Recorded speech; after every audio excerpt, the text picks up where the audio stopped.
Recently, a news story caught my attention. In some primary schools in Shenzhen, parents are required to either come to school to clean or pay 600 yuan to hire a cleaner.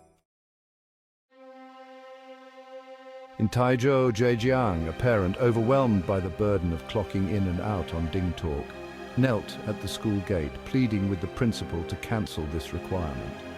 This was the last straw, following the ongoing pressure of having to help with their child's homework. In addition to educational responsibilities, parents are also forced to pay various miscellaneous fees, such as for uniforms, textbooks, and lunches.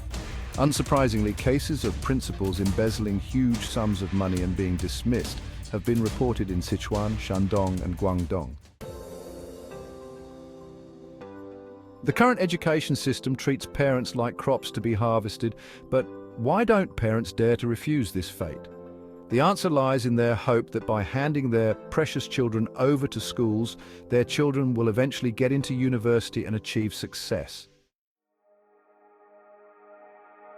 If, after all this financial and emotional suffering, parents can produce healthy, employable children, it might still be understandable. However, the harsh reality is that most students struggle to find jobs after graduating from university. For example, in Wuhan, a graduate student, unable to find employment, ended up setting up a street stall, regretting not having started his own business earlier. Many students, under the combined pressure of parents and schools, are driven to the brink, resulting in aversion to learning and depression, with some even taking their own lives. Facing such a situation, many parents pin their hopes on educational reform, expecting authorities to quickly introduce policies and measures to rectify the current chaos in education.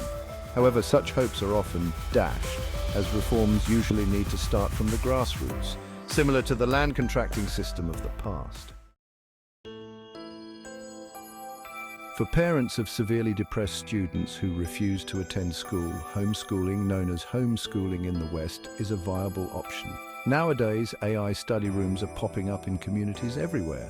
Homeschooling can reduce students' stress, allowing them to discover their strengths and interests.